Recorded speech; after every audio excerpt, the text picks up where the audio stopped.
Hello there, and welcome to the February edition of the Monthly Dose. My name is Cori Ritchey, and I will be your host today. On the show, the nursing shortage, the importance of heart health, and the new variants showing up in the United States. To kick us off, we are joined by Pennsylvania nurse Ellie Belko. The nursing shortage is damaging patients, families, and nurses alike. We will discuss Ellie's experience and what you as patients can do to make the best of this difficult situation. So I graduated from Penn State Nursing in 2019, and I have been a registered nurse since then. I started off in oncology. I was in hem-onc for about 2 years.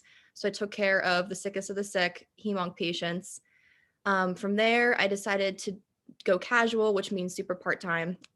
And I did some outpatient stuff where I did Botox and fillers.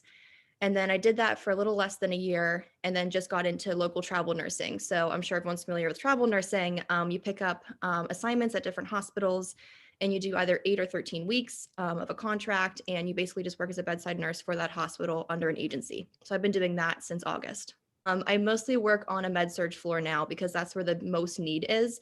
I can float to telemetry and the cardiac units and oncology, because you can only go as high as your credentials are, but they have me on med-surg, which is like more of like the normal floor, just because that's where the need is the most. Yes, we're seeing a lot of COVID. The hospital I'm currently at is Passavant Hospital in McCandless, Pennsylvania. And they kind of have it where instead of just making one floor all COVID, they have it kind of intermixed with everybody else, not including the oncology units because they don't want COVID on the oncology floors. So basically it's like half the floor is COVID and the other half is not. And it's a good bit. I think there's on average about 10 to 15 COVID patients per floor. We have 50 beds on my particular floor that I'm mostly on. And on a good day, we have about 5 nurses, 6 nurses. So, on a bad day, how many do you have? I did not work this shift, but I had to hand off my report to this shift, and it was managers, it was clinicians kind of coming in, and I think they had about 3 nurses. So prior to the pandemic, there was more of a nursing shortage, and unfortunately, a lot of it has to do with money. Nurses, I'm sure we're all aware, are always fighting for better pay. We do deal with a lot, and the schooling we go through is also very rigorous. And I don't know, just the emotional impact of it. Like I worked in oncology for 2 years and I was making $27 an hour, which I mean, for some people could be a lot, but for what we went through, like emotionally and physically, it didn't seem to quite make the cut. Especially when you're working 36 hours a week and, just trying to sustain life. So prior to that, it was a shortage due to money. And now there's a shortage with COVID, one, because of mandates. There's vaccine mandates. And unfortunately, there are some healthcare workers that don't want to get vaccinated. We're not going to go into that. Two, it's also money. A lot of nurses are leaving the bedside because they don't want to deal with COVID for how little they are being paid. I know for the most part, the pay has not changed for staff bedside nursing. It's maybe gone up like $3 or $4 an hour. Sometimes they'll get bonus surge pay, but it's really not a whole lot. And then 3, they're going to travel nursing agencies that are paying triple, sometimes quadruple what these bedside nurses are making. So in most of our nurses' eyes, we're like, well, why the hell not? Like, why would we not do this? So most nurses are leaving the bedside for those 3 reasons. When you don't have the support that you need, you're unable to spend the amount of time you need with these patients, especially with COVID. I mean, these patients could be fine, 100% great 1 minute, and the next minute they tank and they die. So when you have, let's say, 10 COVID patients, like that, 7 COVID patients, it's hard to give the care that they need and deserve being in the hospital. So a lot of patient care is kind of rushed. I know patients have said multiple times to me that they feel like I was rushed in what I was doing. I was not in the room as much as I should have been. My coworkers were not in the room as much as they should have been. And it's because we just simply cannot. On top of that one patient that's complaining that we're not there, we have 70 other patients that are also saying the same exact stuff, that are also going to tests. They also need blood draws. They need medications given. So it's a lot. And like some people will say like, oh, it's 12 hours. You have 12 hours to do this. Like, why do you not have enough time? It's like, because these people need care 24/7. There's never a moment where you can sit down. There's been a lot of shifts where I've gone without a lunch. There's been a lot of shifts where I have not had a single sip of water. I've been there for 14, 16 hours at a time because they didn't have enough nurses for the next shift. So I would stay, if I was there from 6:30 in the morning, I wouldn't leave till like 12:30 at night. It's just like, and you feel bad leaving, like the shift that I left and handed off to where they only had 3 nurses, you feel terrible and it makes you want to stay even though you've already been there overnight, like 13 hours, you know. It's just it's tiresome, and it gets to be a lot, like I said, emotionally and physically. So I have definitely seen a lot of nurses leave, especially more of the older nurses that have been in the field for 20, 30, 40 years, which is a real shame because my coworkers and I were just talking about this the other day. In nursing, like when you are 1, 2 years in, you truly do not know. This sounds terrible, but you do not know what you're doing. You know, you are following orders and you are learning from the ones that have been doing it for years. But once these nurses have been there for years leave, you're all brand new looking at each other like, what do we do now? Like, this person's coding. What do we do? Because like, it's one thing to learn it in a textbook. It's another thing to have someone dying in front of your eyes and you have to think, okay, what do I do? You know? So how it's affected me emotionally is if I had come in as a brand new nurse at the beginning of COVID, I probably would not be a nurse anymore. I feel like COVID has definitely made me more resilient as a nurse. And I feel like it's easy, this sounds terrible, but it's easier to shut off my emotions in certain instances just because you just have to get the work done. You have to help these people. You can't let your emotions get in the way. But then you come home and you turn those emotions back on and you're like, oh my God, I can't believe I just did all that for 14 hours straight. You know, like it's a lot. And I know like for myself, I'm lucky enough where I have a lot of mental health support. I have fabulous doctors in the area. I have fabulous friends and family. So like I myself, I'm comfortable saying this, but I had to start an antidepressant because it was a lot. I'm currently going through therapy and it's been great.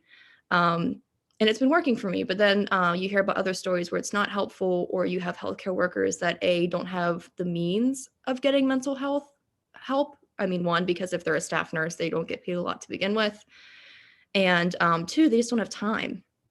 So I've been fortunate in that I haven't had too many issues with that, but I do know a lot of coworkers that struggle with it and have left bedside because they can't deal with it.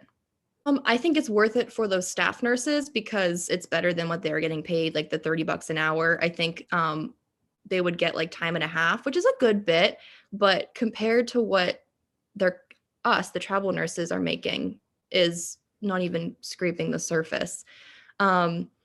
And it's a shame because you'll have 5 travel nurses, or let's say you'll have 3 travel nurses on, and then you have 2 regular staff nurses. You have 5 nurses all doing the same exact job with 2 of them making $30 an hour. And I'm just throwing a number out there, but with 3 other travelers making $120 an hour. So it's a very, very large pay gap. And I've been thankful in that I've never had any animosity happen between the nurses, but sometimes you do. You get nurses that are catty. They're saying, we're doing the same exact job. Why am I getting paid this much? And it really just stems down to not nurse to nurse, it's nurse to corporation. A lot of the times when it comes to being short staffed, if a patient asks for something while I'm in the middle of doing something else, I'm straight up with them and I say I will get there as soon as I can. It might not be for another hour because I have something else that I'm working on for a different patient. Or if a family member calls, our hucks, which are our like secretaries, they're phenomenal. They've been a godsend. They will talk to the family members for us and just say like, hey, like your nurse that's taking care of your mom, your dad, your uncle, or whatever is super busy right now.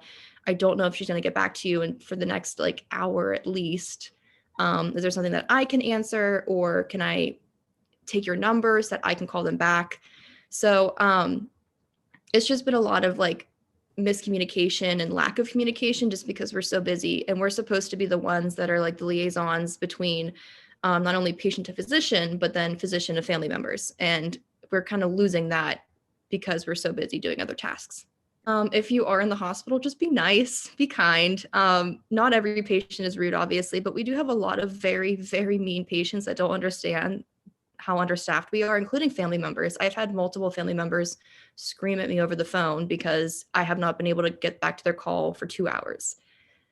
And they don't know that I was just coding someone for 45 minutes in a different room, and they're yelling at me because I wasn't in their dad's room to give them water. So it's like, it's little things like that. Like, just be kind. We're not ignoring you guys intentionally. It's because we are very busy and we're doing our best to keep everyone alive. Because that's what we're doing. We are literally keeping everyone alive. Another thing is, unfortunately, it's become a very political thing, but just get your vaccines, stay healthy. If your doctor tells you to stop smoking, stop smoking. Don't go to the hospital. If they tell you to stop eating salt and sugar, stop eating salt and sugar. You're going to get congestive heart failure. You're going to be in the hospital. And it just, it creates this load of patients that if we would just kind of listen to what our doctors are telling us, what our healthcare providers are telling us, what would make us healthy, we would have a lot less chronic disease. And I'm currently in nurse practitioner school. I'm going for my family nurse practitioner, and a lot of that is preventative medicine. So the key is just preventing. Get your exercise in, eat healthy, decrease anything that could wind you up with some sort of chronic disease. I just want to say thank you all so much for your continued support, and everyone stay safe and stay healthy.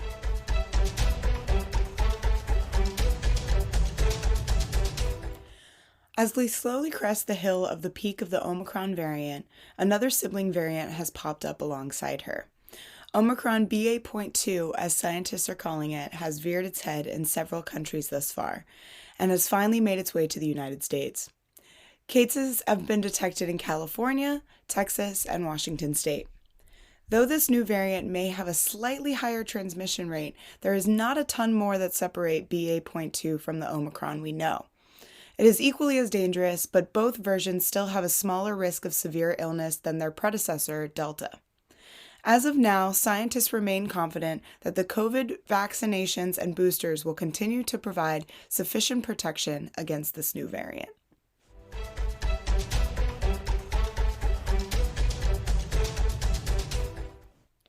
February is American Heart Month, and to close us out, here are a few simple steps to take to better your heart health this year. Step 1. Work on getting your exercise in. Keeping our blood flowing and our heart working is the best way to improve our cardiovascular health. While the American Heart Association recommends at least 150 minutes of moderate exercise per week, even making small changes can improve your condition a ton. Next time you take the subway to work, stand instead of sit on the train. Walk your dog one extra block farther, or take the stairs instead of the elevator next time. Trivial things like this can make a lasting impact on your future heart health. Step 2. Focus on eating a little bit healthier this month. Try to fit in one fresh vegetable for dinner tonight. Add a piece of fruit to your breakfast tomorrow morning. Again, small changes can make all the difference. Step 3. Try to make this month the month you quit smoking. Eliminating this habit could not only save you money, but also save your life. That's all for this month's edition of the Monthly Dose. My name is Cori Ritchey. Cheers.